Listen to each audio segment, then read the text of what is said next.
everybody. Welcome into Between the Tackles. I'm your host, Michaela Vernava, alongside Doug Cudd and Zach Cox. We are coming to you from Gillette Stadium. If you didn't recognize it, it's because they're setting up for a Metallica concert. That's what's going on. That's what's happening. Quite a ruckus going on behind us. There's all sorts of machinery, and if you see a giant 18-wheeler come driving by, there's just a lot going on out here. There's a lot going on. How is this affecting the new turf?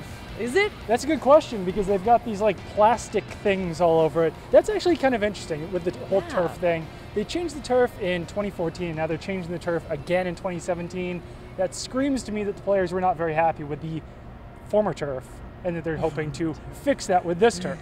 Some good turf talk to start off the podcast. Yeah, always good to start off with some turf talk. Hey, Tom Brady was very clear that he did not like that turf, or any turf for that matter. Players really hate the artificial turf. Yeah. I found out, because I mean it's not comfortable. It scuffs you up. It's basically like playing on kind of soft concrete. They want some grass. The pellets get in my shoes, so I'm going to go ahead and complain about it too. It is. And we were just taking a little look-see at our shoes here, and they would get right in the nets of my shoes. Creep in there. Really want to show off these shoes right now. Yeah, I mean it's the off season. Anyway.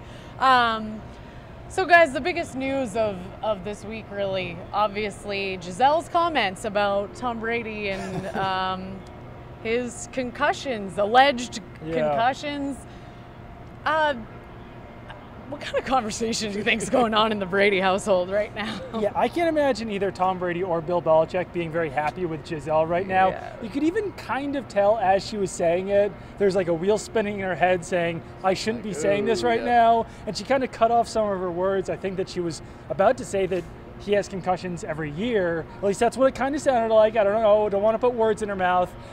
Yeah, I don't think that Tom Brady's very happy about this, because Brady has never had a concussion, according to the Patriots records, throughout his entire Patriots career. Now to hear that he has them every year, potentially had one last year, I don't know. Obviously, this raises some eyebrows, and the NFL already said that they're starting to look into this. Do you think this is something where it was just sort of lost in translation? Like she's saying something she didn't necessarily mean? I know that's... Well, I don't know. I don't think that Gisele has a list of every time Tom Brady has gotten a head injury severe enough to be considered a concussion. So I think she was more saying, yeah, Tom has had head injuries in the past, but even that, he's never been reported as having a head injury. I believe it was ESPN.com who compiled all this research. He's been on the injury list something like 170 times in his career, not once for a head injury. It's all basically every other part of his body has been hurt except for his head. So I mean, these comments, they just, whether or not what she intended by him or what she really meant, it just causes unnecessary or unwanted controversy for a team that has already had its fair share of controversy over the last 5-10 years. I know, Brady probably thinks he's finally getting an off season where he can just kind of chill and right. I think that was the first thing that everyone kind of came to, was that the Patriots are hiding injuries, and that it certainly might not be the case. The Patriots might have no idea that Tom Brady goes home and says, hey Gisele, I got a concussion today. How was your day? But I think that was the first thing that came to everyone's mind. And even if the Patriots knew about this and did hide this injury, the Seahawks were not punished for hiding an injury to Richard Sherman last season. Le'Veon Bell had a groin injury before the AFC Championship game, which was played right over our shoulder, and the NFL hasn't even given them a warning about that. So there is something in place here where the NFL does not punish teams for hiding these injuries. The NFL is supposed to take concussions a little bit more seriously, so I don't know how they will react to this. It sounds like there's probably not going to be a whole lot based on the initial statement that the Patriots made about it, but we'll just kind of have to see. I think the initial reaction out of Patriots fans starting to defend that wall against this controversy is, well, Gisele's not a doctor. How would she know that he has a concussion? To which I say, I don't think that Gisele is putting him on a table and diagnosing the concussion from Tom Brady. It's an absurd thing to say, is that Gisele Bündchen isn't a doctor. I agree with you, because she's his wife, and so presumably one of the people who knows him best in this world and probably spends a good amount of time with him, one would think. So when you said, it's not necessarily that he's walking through the door and saying, hey, honey, I've got a concussion today. Maybe he doesn't even know that he necessarily has one, or because it's not certainly hard to imagine that he would have I know there are different grades of concussions, a mild concussion, and if she's around him all the time and maybe knows if he's acting a little differently or just isn't necessarily feeling well. Yeah, I mean, there's, like I said earlier, I can very much imagine him coming home from a game on a Sunday afternoon being like, man, my head is killing me right now. I took that shot from J.J. Watt in the game, and I just need to lay down. J.J. Watt didn't get anything off on him. That's true. Yeah, burn. Sorry, J.J. But yeah, no, I can see these conversations going on very easily. Obviously, this is something that I'm sure Brady and Bill Belichick and the Patriots as a whole probably don't want to be spoken about willy-nilly in this sense. Right. But yeah, I mean, it's not out of the realm of possibility by any means. I would have loved to be a fly on the wall as someone walked into Bill's office and said, hey, put on, I don't even remember what Charlie Rose she was on. I wouldn't have wanted to be the intern that had to walk in and be like, hey, Mr. Belichick, you're going to want to see this. Yeah. So, but the precedent from what you've seen in the cases that you've mentioned, you guys aren't thinking this is something that they would be retroactively punished by. So we're not seeing Ted Wells coming out. I mean, we might, this but offseason. I think what the NFL has to do here is they can't punish the Patriots over this because they didn't punish the Seahawks, they haven't punished the Steelers. So basically anything that happened last year and in the past, it would be extremely unfair for the NFL to punish these teams over. What I think the NFL should do is tell teams that they're seriously cracking down on this, and if this kind of stuff comes out in the future, that they will crack down on teams. Of course, that might not be the case. The Patriots could lose a first-round pick over this because they're the Patriots. They could lose a first-round pick over it because it's a concussion. But I think they're going to have a very hard time finding anything unless they've bugged Tom Brady's house, which is entirely possible. I'm honestly having deja vu right now because I'm thinking, oh, it's unlikely. I'm like, we had this conversation just about a very different situation where it was like, well, the Vikings and the Panthers were heating footballs and the Falcons were piping in crowd noise, and the Browns had text message gate, so they're going to be fine next thing we know. So it's like all these precedent cases. I just desperately want this not to become a gate. I'm sick of gates. Gisele gate, concussion gate. Gisele gate. Oh man, that's hard to start. Bunchen gate. People need to be more creative with their naming of scandals. I've been on this soapbox for like 2 years now. Calling things gate, it's uncreative. It's just think of something better. I've always was it you and I were allies on Team Gate, right? Because we always get yelled at. I'm gonna go ahead and stand my ground on Gate. I understand the complaint that like Watergate was a hotel. The Gate portion had nothing to do with it, but it's become its own thing. Where Gate now means controversy. Everything that has any sort of like controversy, it's immediately just like boom. Did you prefer Deadspin calling Deflategate Balgazi? No, I think that was dumb too. I thought that was very dumb. They were trying to. They pushed that for like a year and a half too. Yeah, even when the trials were going on. What would you recommend for controversies? I don't know. Well, I think it's got to be unique name? To the controversy. Yeah. Okay, name this controversy. I'm not saying I'm completely banning all gates, but it's got to be immediately calling everything a gate. Come on, be better. Okay. So what would you name this controversy? I hope this doesn't become the controversy we need to name. Oh, it already is. It already is. All right. Well, we were talking about how Brady obviously does take a lot of hits. More so the season before last. This year, the offensive line held up a little bit better for him, so that was good for him. But we were talking a little bit about the different, grades, is that the right word, of helmets and their protection level. Just explain Brady's helmet situation. It is kind of interesting because I think Tom Brady is one of the only players in the NFL, definitely one of the only players on the Patriots, who still wears the old school Rydell helmet that he wore when he first came into the league. It's kind of hard to tell unless people who have watched football can probably tell the difference. Each of the new helmets that have come out in the last 5-10 years, they've got a lot of different kind of like designs and grooves and weird stuff going on. You see even most of the ones, probably the most popular one nowadays, has that little kind of like the little bump in the back that is in the different face masks. Brady still wears the really old school one. Matthew Slater would be an example. No, actually, Matthew Slater has an even. Sorry to interrupt. Right, I jumped the gun. That's on me. No, it's all good. Matthew Slater has an even higher level one. I believe it's called a Zenith or something like that. That's specifically made to have additional protection against head injuries. But the one that most players in the league are wearing nowadays, Brady tried it. I think it was either last year or 2 years ago. He wore it in training camp or in the preseason. Wore it for like a week or two and must not have liked it because then he went back to his old one. But who knows whether? We don't even know how many concussions Brady has had. So it's hard to tell if the helmet does have any kind of impact on it. But it is interesting that he's still, I guess, allowed to wear a helmet. That is really kind of been phased out by the rest of the league. I guess he's just been grandfathered into it. If anything, I'd say the helmet probably doesn't have much to do with it because, I mean, Brady, I'm sure that he has suffered concussions throughout his, 17 seasons. But he's never had that moment where, like, it's obvious, where he gets up woozy or where he gets knocked out or anything. So I don't know if he's really suffering any more concussions than anyone else out there, any other quarterbacks. Yeah. Maybe he is. I don't know. That's the thing, too, is they're both so high profile. So it's like Gisele goes on this show and says something, and now all of a sudden everyone's talking about it. That wouldn't necessarily happen with every other player. The thing with concussions, too, is that there's no real definitive test for a concussion. I mean, if it's bad enough, you can look at a person and say they have the whole baseline thing, but they can't take your blood and be like, oh, yep, you have a concussion. You can't like look at an X-ray and say, yep, you've got a concussion. So it's really kind of hard even to judge when. That's why they're really preaching this self-reporting thing nowadays, for players to say to be proactive and be like, my head hurts, I have a concussion, which is really hard to convince a lot of high-profile athletes, especially a quarterback. I mean, especially a quarterback in Tom Brady's position, where he comes out of the game, his potential successor could come in and steal his job.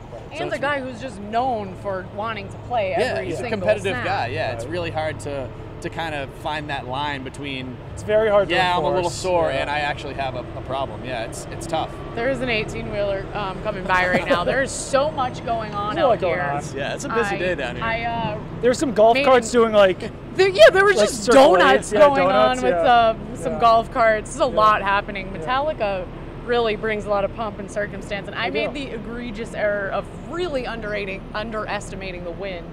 So that's why I'm talking to you guys like Cousin It through my hair. But let's get to, aside from the whole controversy aspect of all of this, what does this make you guys think, just in terms of, obviously talking about Tom Brady's future is something we've been discussing before any of this happened, and how much longer can he play when the cliff comes? It comes pretty fast. Does this weigh into any of your thoughts about him and his future? I don't think so. I mean, I guess we'll see what the NFL finds out about this. I guess we'll see what Brady says, because I think that Brady should make a statement about this relatively soon, whether it's true, whether it's not true. But no, not really. I mean, he certainly doesn't seem like he's suffering from any issues. He just won a Super Bowl. He still seems like he's a pretty coherent guy. So I don't know. I think it's just those it's Madden football. Commercials recently. He's acting a little different. Just a little. What's the word I'm thinking of? Volatile. No. Psychotic. Loopy. Reckless. Reckless. That's the word. Breaking mirrors, walking under ladders. The guy's reckless. Asking for trouble. I mean, for me, I don't think it has much of an impact, because what Gisele said didn't really surprise me. I mean, I would be surprised if a guy played 17 years in the NFL and didn't get a concussion. It surprised me that she did say what she said, but what she actually said didn't surprise me, if that makes any sense to you. Like, the fact that she would go out in an interview that really didn't have anything to do with football totally. I think it was just a kind of a one-off question in the interview. And the fact that she did say it surprised me, but I mean, the fact that the guy played in the NFL for 17 years, it would have surprised me if you were like, no, Tom Brady has never had a head injury by getting smashed by 350-pound guys for 17 years. Maybe he was getting sick of him leaving dirty dishes or like socks around or something. She was like, you know what? I can't get my message across any other way. I mean, so it's kind of a semi-valid point. I mean, there could reach a point where Gisele's married to Tom Brady. There could reach a point where she's tells him that I don't want you to subject your body to this punishment much longer. Who knows when that point could come? I mean, I think only the two of them know how those conversations actually go. But I mean, it's she has made comments similar to that in the past. Where she says, she even said in that same interview, she's like, I want him to live till he's 100. I want us to be able to play with our kids, blah, blah. I mean, obviously he's still playing at the top of his game right now, but when do you reach that point? If there's a point where he wants to keep playing, but she believes and he believes it's in the best interest of his family not to, that could be a conversation to be had. Definitely will be a conversation to be had at some point. We'll definitely have to keep a pulse on this, and we'll keep everyone up to date when we do see. Actually, everyone will probably see if Tom Brady makes a statement, because it'll probably check NESN.com every day on the hour, every hour. Well, of course, but see if Tom Brady retired so yet or not. active on on social media these days. Ever since he got an Instagram, man, he's all over the place. I mean, now it kind of makes sense too why his labs and stuff, when he came in with that stupid bubble thing in that commercial. Yes, maybe they know something we don't. But that he'll play next season in a bubble. Yeah, seems counterproductive. You know we'll those see. big, like the giant bubbles that you can roll around? Yeah. They're like Absorb human balls. hamster wheels. Yeah, maybe he'll play. Would there be like a window for him to throw the football through in no, the just bubble? Like maybe stick his arm out, like through the bubble. Seems counterproductive. Yeah. This seems unlikely. Let's move on. LeGarrette Blount has found a new home. He has. The Philadelphia Eagles. It's funny because we went through this whole thing where he was given the tender, and does this mean he's coming back? It basically just gave us something to talk about for a week or so, and then it didn't really wind up doing anything. I mean, now they'll get the comp pick for him, so that's good.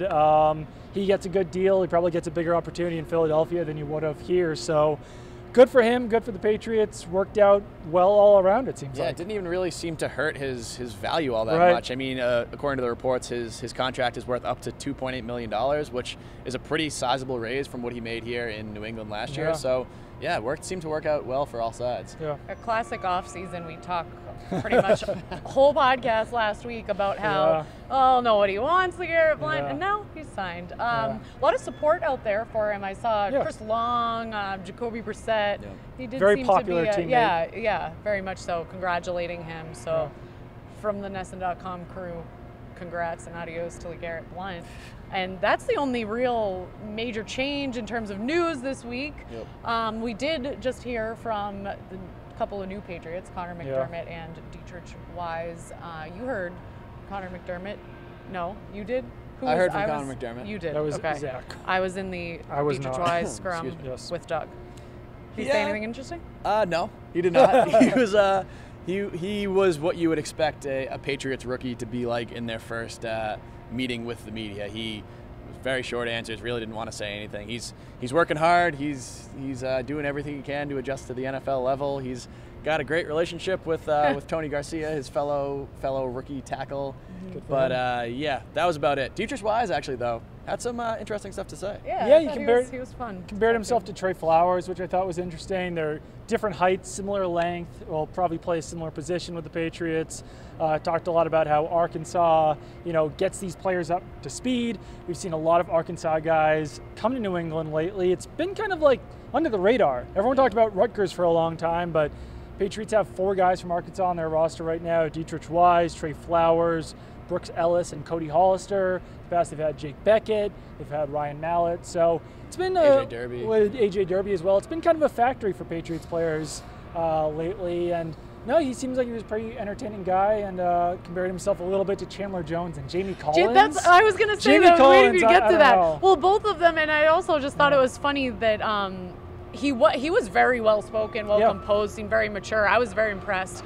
Because, a lot of rookies sometimes will be kind of nervous. He did not seem that way. But then that was the one thing that did kind of stick out to me was I was like, they're not probably not necessarily the paths you want to follow on this team. Sticking with maybe even comparing himself to Trey Flowers it's bold for a rookie, and it's not something the Patriots usually encourage. So someone might kind of pull him aside and say, hey, just don't really say anything like everyone else. I also thought it was a little interesting where he was asked, like, is this so you're now 2 weeks or whatever into your rookie camp? Was this what you expected? And he was like, honestly, no. Like, this was way harder than I thought it was going to be. Like, I had an expectation of what NFL workouts were going to be. These are way more intense. To his credit, he sounded excited. He was like, I love it. Like, it's going to make me better, all that stuff. But it was kind of interesting to hear him admit that he was not expecting what came to him. Yeah, there got are another more truck coming by. 18-wheeler wheelies and other machinery We got a once forklift again going happening. on here. We got all sorts of stuff.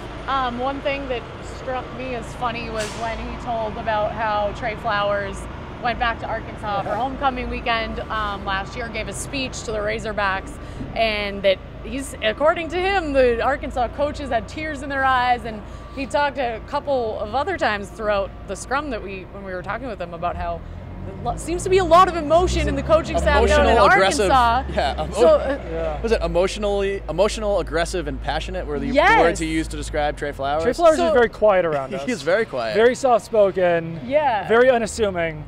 That came as a surprise. That Trey Flowers was really firing them up. And then also, I just thought it was funny to come from such, what he describes to be emotional coaches to Bill Belichick. So that's actually the way I phrased the question to him. I was kind of like, speaking of emotional coaches, what are your thoughts on Bill Belichick? And Belichick's got that quiet, simmering intensity. Yeah, that's what he said, that Belichick definitely doesn't lack passion. He just shows it differently, and he definitely could. Yeah, he wasn't giving up too much. I followed up with 2 questions. I was like, how? Well, what did he say? But he was very diplomatic in his answer. So, and like I said, well spoken. So one other thing this week, since we've talked, I guess, Patriots released 2 tight ends, so they have 2 open roster spots now. They've brought in a lot of free agents here recently for visits, a couple of receivers, linebacker. So it'll just be kind of interesting to see how the Patriots fill those roster spots before OTAs begin, because I'd like to think they'll want to have 90 players on the field for OTAs. But yeah, Rob Hausler, we hardly knew ye, and Michael Williams, we'll always remember those times in 2015. And not for a long league. You don't call it the NFL for nothing. Yeah, now just 3 players competing for that last tight end spot, the 3rd tight end spot, unless they bring somebody else in. So really thins the group a lot. We saw a ton of tight ends in here last year with Stephen Choi and Bryce Williams and Michael Williams and all these guys, but it's definitely a little bit of a thinner group this year. What were your favorite moments of the Rob Hausler era here in New England? I'm going to defer to Zach on this one. I liked the one where we found that they had claimed him on waivers, signed him. How'd they get Future him? signing. Future signing, and we wrote like a 150-word story on that. Yeah, that was a great time. And then the time where he got released, and we wrote another 150-word story on that. Yeah. All right, guys. Well, I don't know about you, but since we've covered the major news down here, I think we should wrap up until before we get I'm sweating. I'm not totally sunburned. Gray shirt. And or run over by some machinery. Gray shirt wasn't the best choice. Yeah, a lot of squinting going on. But this has been fun. And I'm just looking forward to the next time we can come to you guys from the new turf without the sun in our eyes and Metallica situation going on. But this has been great, given the circumstances. Great fun. Do what we can with what we got. You're not allowed to complain about 90-degree days in May when it was 40 and raining last weekend. So enjoy this weather, and we hope you do too. Keep it on NESN.com for all your Patriots news.